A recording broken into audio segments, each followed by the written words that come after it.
I am Ray, and perhaps my greatest mistake on the spiritual journey was that I didn't go all in. I remember one day I was laying in bed late at night, and I was frustrated and angry, and I took my frustration out on God, and I said, God, I'm frustrated. What is the point of all this? Where are all the goodies you promised me, huh? Why am I still so miserable? Here I was on the spiritual journey, trying to be good, trying to do the right thing, and yet I was more miserable than ever. And I couldn't understand why. And I'm sure you've experienced this as well when you think you're doing the right thing, but the outcome is not what you want.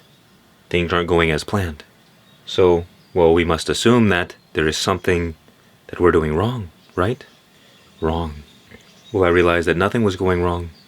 And of course, looking back at it now, it's easier to understand. But I realized my fatal flaw was that here I was, with broken hips and crooked legs and no face, in between God and the world.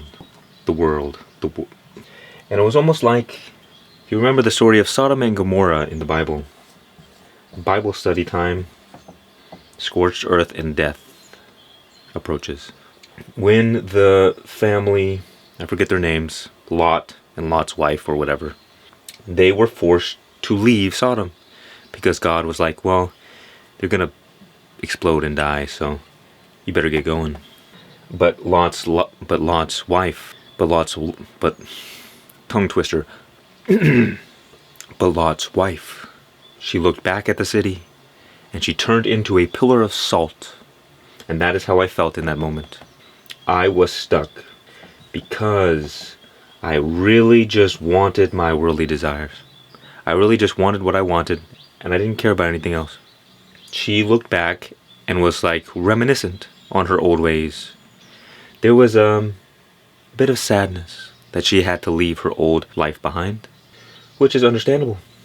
But nonetheless, pillar of salt for her. You could say she was a bit salty. And so was I. But the problem I faced was, I was caught in the middle. I wasn't working on my worldly desires. I wasn't taking action on my dreams. But I wasn't far along enough on the spiritual path to experience the inner riches, to experience peace, love, joy. And so I had no success here and no success here. Obviously, salty. But around the same time, I had a dream that we could all live our dreams, not by the color of our robes, but by the quality of our hair. I don't remember exactly what the dream said, but there was a very clear message. And at the time, most of my spiritual journey was rooted in the philosophy of Advaita Vedanta, or non-duality. And the dream said, see where this path ends. In other words, go all in. Just see. Just go check it out. See what happens. And it wasn't necessarily this dream that led me to this realization, but I did realize my fatal flaw was that I was half in the world and half toward God. And that does not work. You see, there's nothing wrong with going all in on the world or going all in on spirituality, on God. But you do not want to get caught in between. Because think about these two forces, the world and God, like gravitational forces that are ripping you apart, ripping you in half. You don't want that, do you? Which is why Jesus had such great advice when he said, seek first the kingdom of God, and then everything else will be added onto you. Because once you get the eternal, you can have all of the temporary. But if you go and get all the temporary, you still don't have the eternal. If you get the infinite and the limitless, you can have all the limited. But you can have all of the limited and you will not have the limitless. And you see, what was keeping me stuck was my attachments to the world, my attachments to my desires. Because I was under the illusion, I had to give them up. You can watch my recent video about giving up desires and how that's a mistake. But the point was that I was just trapped in my thoughts. I was just getting caught in the drama of the whole situation. Here I am, a spiritual seeker, trying to do good things, trying to give up my desires. But these were all thoughts. Just thoughts. Nothing but thoughts. Because, well, in this moment now, where are all my desires? I don't know. I don't know where they are. Who am I? Where am I? Well, I am here. But as what am I here as? Okay, I digress. The point is that we will always struggle until we go all in. Just do it. Don't let your dreams be dreams. What does this mean? It means to fully surrender. And that's what I did. When I was struggling and suffering and frustrated, I said, well, okay, this too shall pass. Let's just see where this takes us. Because at the end of the day, there are no problems in the present moment. But there are a lot of problems in our thoughts. And what our thoughts do is that they pull us out of the present moment. They take us into the past or take us into the future. Oh, I would really like this to happen in the future. But life can only be experienced in the present moment. So the more you're separated from the present moment, the less you're truly living. A big part of the spiritual journey is connecting with life, being at one with life, with the flow, with harmony, being in harmony with the flow of life. Man, it is hot in here. It was cold the other day, but we'll deal with it. And you see, the reason that the spiritual journey is so hard sometimes is that it requires strong trust and faith. Without faith, it is extremely difficult.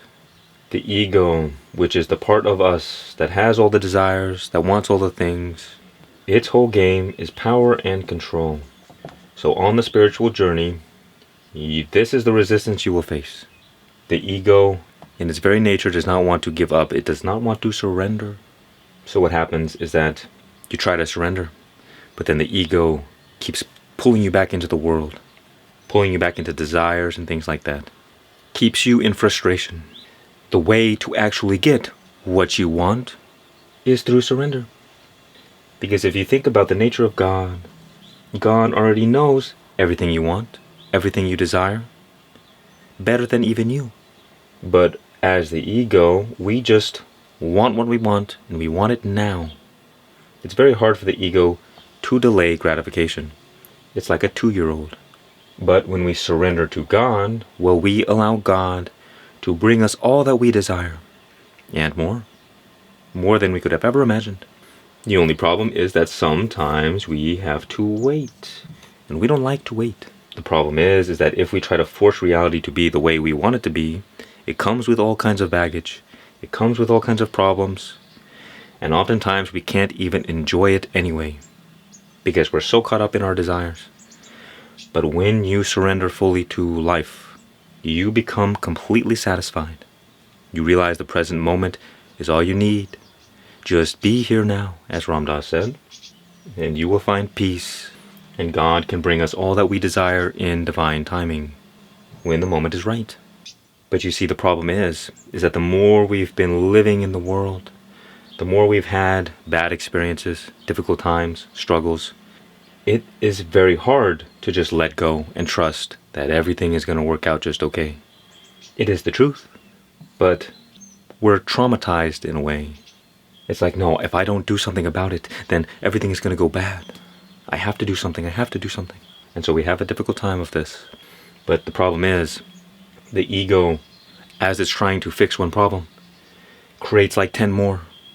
Like if you've ever seen Monsters, Inc., there's a scene where the janitor, who is a slug, he's mopping the floor. But as he's cleaning all the slime on the floor, he's creating a new trail behind him. And that is the ego. Always making messes of things. The harder it tries, the worse the mess becomes. That is why often when you try to solve a problem, when you try to make life happen in a certain way, things often get worse. And so you see, the spiritual path, it's very simple. Of course, we like to complicate things, but you may just think about right now in this moment. Where are all the problems? Where are all the desires?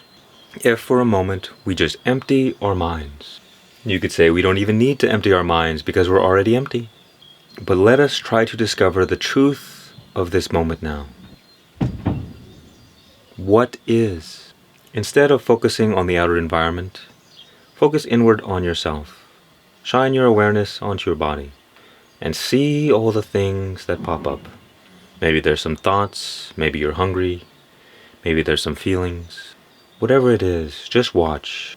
And you can see that, well, all of these things are like clouds passing by. But what are you in this moment? You cannot be the objects of your awareness because all of these objects are changing.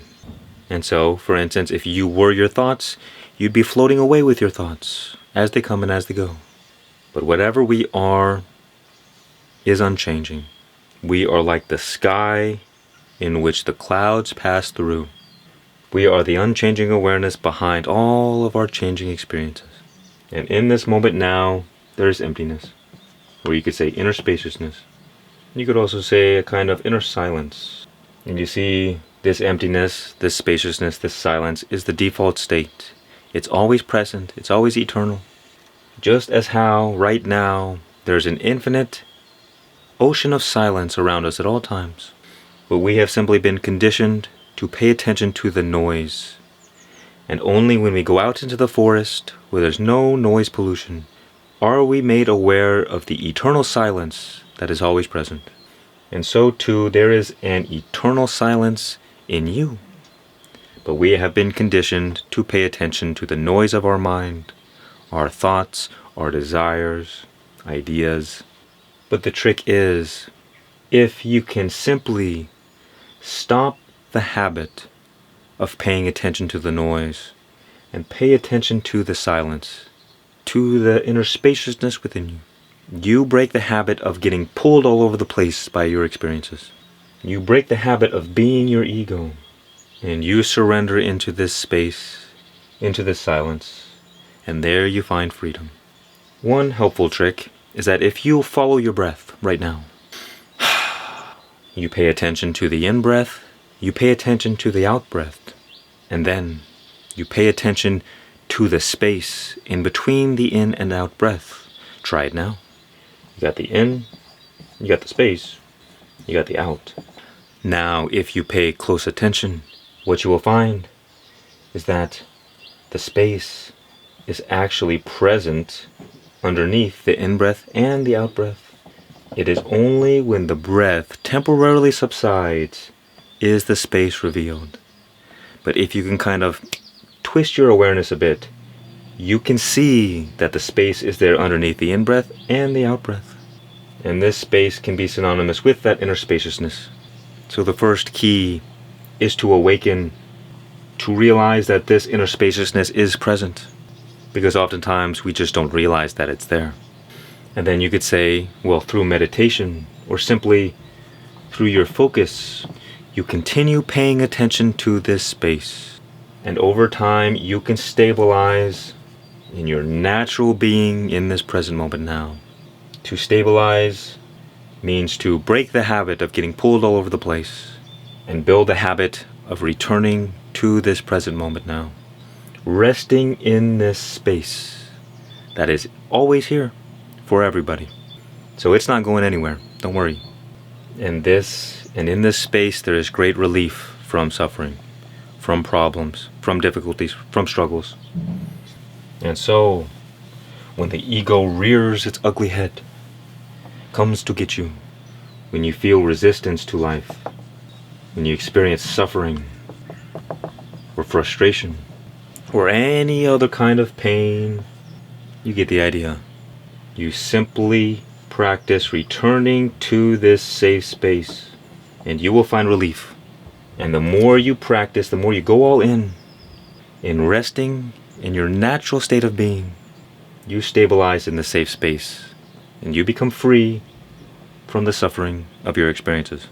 And so when the ego comes along and starts barking at you in the form of thoughts, it starts being annoying, frustrating. Oh, you're never going to make it.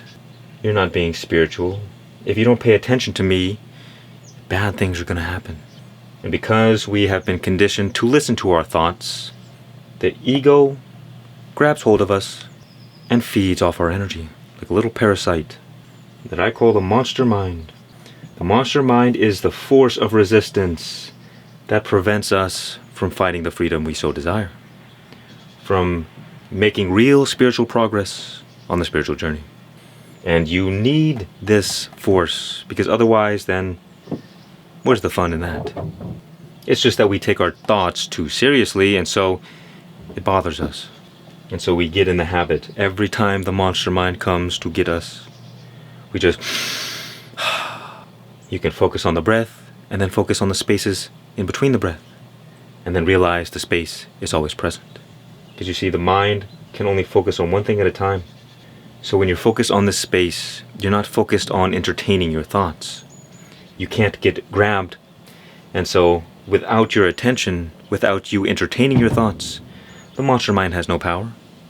The ego can't do anything. It's like, imagine if there was some hungry dogs outside of your house, and they're barking all the time. They're always barking. And you get really annoyed and you say, you know what? Fine, here's a steak. And you throw a steak or a bone or something outside. And temporarily, a little bit of peace, a little bit of silence. But then the next day, there's like 3 more dogs because you fed them. And so now 3 dogs are barking. Woo, woo, woo. And then you throw 3 bones. And then the next day, 6 dogs. You keep entertaining these dogs.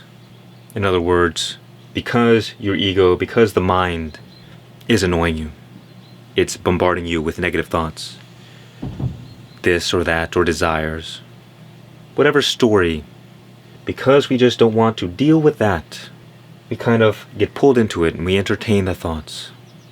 But then it just makes the thoughts worse. When in truth, if we just realize, well, wait a minute, the thoughts are nothing but clouds temporarily passing by through the sky, this eternal space, or that thoughts are just objects temporarily manifesting in this space. And if you pay attention to the space and not the objects, if you can build that habit, then eventually the thoughts lose their power over you and you win. You win the spiritual journey, the spiritual battle. I mean, you already won. It's just that we get caught in, we're fighting this thing, we're fighting our thoughts, we're battling our desires, we get caught in this drama of it all. At the end of the day, you're already free. It's just we don't realize that we are free. Because it doesn't matter what clouds there are in the sky is always there. It doesn't matter if there's 1,000,000 dark clouds, the sky is there. But when we're focused on the clouds, we don't see the sky. The silence is always there, but when the noise is also there, we focus on the noise. You see, this is why the spiritual path takes a little bit of discipline. It takes a little bit of persistence, which is why, for instance, Ramakrishna said, the number one thing you need on the spiritual journey to find God, to find freedom, is a strong desire to find it. Because without the strong desire, if you're too invested in the worldly things, you'll just get pulled back into the world. So you need a strong reason why to stop messing about with these things. A strong desire for freedom. And what that will allow you to do, it will allow you to have the consistency to build the habit of returning to this safe space in this present moment. Oftentimes, the more suffering you experience, the easier it is to become free, because you are highly motivated to be free from that suffering.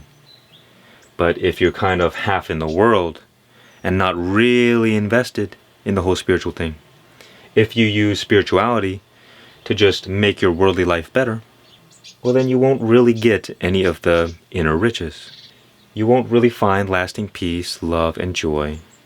But you'll continue struggling in the world and dealing with the monster mind, trying to spend your days fulfilling your desires, eventually discovering that nothing really fulfills you. So every time you experience some resistance to life, things aren't going your way, bad things are happening, you experience some suffering, you experience some frustration, you return to this inner space, and there you will find that there are no problems. That is why I call it your safe space. But how do we do this? Well, you guessed it, meditation. Meditation is simply the act of taking your attention and focusing it, well, on something. In this case, on the inner space. Or you could say our inner radiance, which is a presence inside the space. This presence is our natural radiance. And as you connect deeper and deeper to this inner presence, to your natural radiance, you become aligned with your true nature. You see, because we become aligned with whatever it is we focus our attention on. Because we give our energy to what we focus our attention on. Where attention goes, energy flows. So, when we focus on ego stuff, guess what happens? The ego gets a little bit of our energy. So there is a part of us, which is why the ego has power over us. We give our power to the ego, and now it is able to pull us all over the place. So we feel like a slave sometimes to our thoughts, or to an addiction, to these attachments.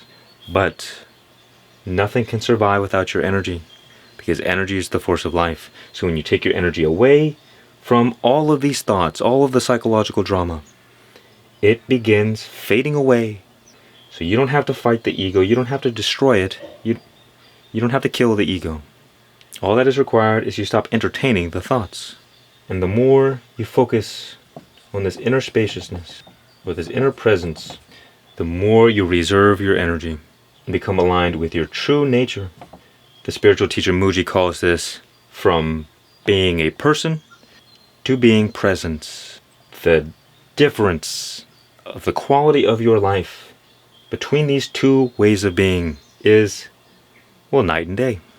When you live from ego, you always have a never-ending flow of problems and struggles and difficulties.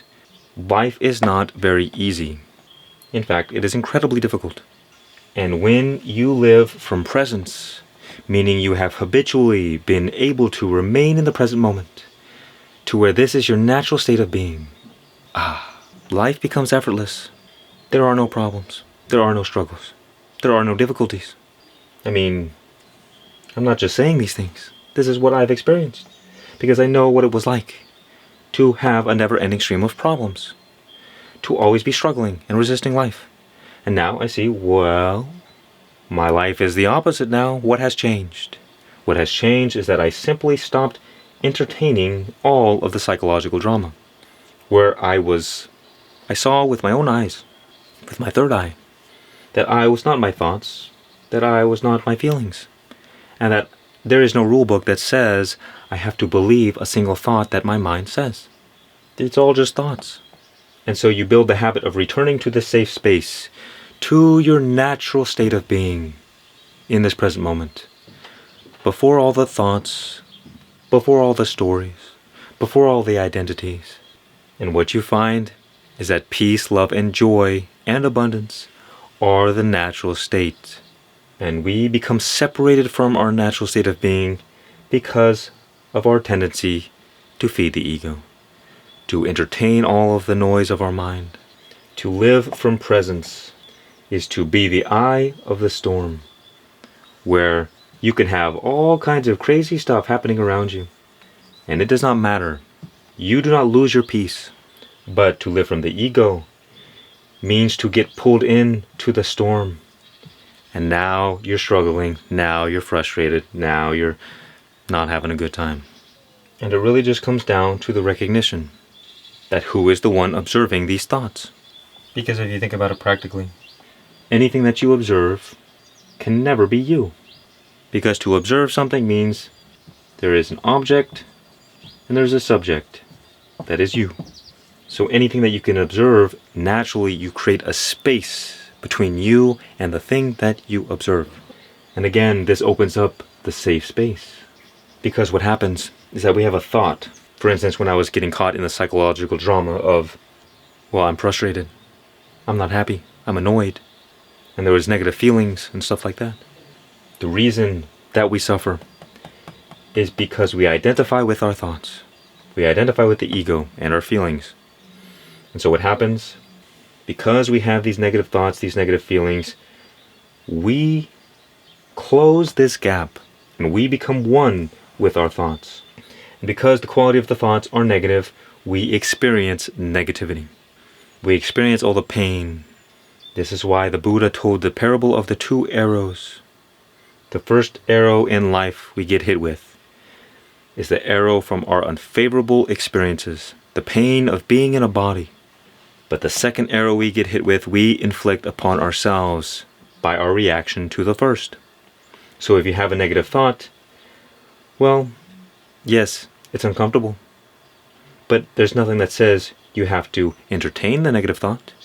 We inflict suffering upon ourselves by reacting to the negative thought, by reacting to the negative feeling, saying, I should not be having these feelings. I should not be having these thoughts. Why am I having this? And then you get into resistance, and then you get pulled into them. And now you're getting pulled all over the place because you have been feeding your thoughts your energy. And so you lose control, you lose power, and your thoughts gain power over you. And so, well, you feel like a slave. But you see, the true nature of what we are, which is the awareness behind our experiences, you can look at it like, okay, here's the sun. We are the sun. Here we are, sun. The main function of the sun is awareness, which you could even go deeper. The main function is actually life, because the sun, in reality and within, it is the source of life. The sun gives life to the earth, it gives life to planets. Stars are the creative force of the universe. So that is why, well, consciousness gives rise to awareness, because consciousness and life and awareness are one. Which is why when you are unconscious, it's almost like you're dead. You're asleep. So if the sun is called consciousness, which is the divine essence of God that we all are, its primary function is awareness and the radiance of the sun. In the universe, this manifests as light and heat, but within ourselves, that sun, its radiance is presence. And as you dive deeper into that presence, its nature is love, joy, and peace. And because it is the source of life itself, it is also the source of abundance.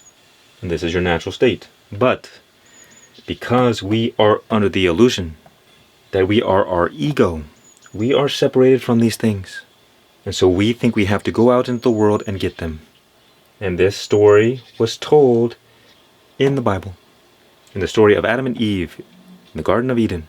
In the beginning, Adam and Eve were at one with God. They were in paradise, love, joy, peace, abundance. But they ate from the tree of the knowledge of good and evil, separation. And so they became separate from joy, love, peace, abundance, and were cursed to slave out their days in a harsh reality. And what the story of Adam and Eve is, it's our origin story as a human species. That because of our evolved brains, we developed a stronger and stronger sense of separation. In other words, self-identity. And our ego, our mind, is the source of self-identity. So the stronger the mind, the stronger attachment you have to identity. And so human beings have been struggling and suffering in a hell realm. In a hell realm. In a hell realm. Because of ignorance.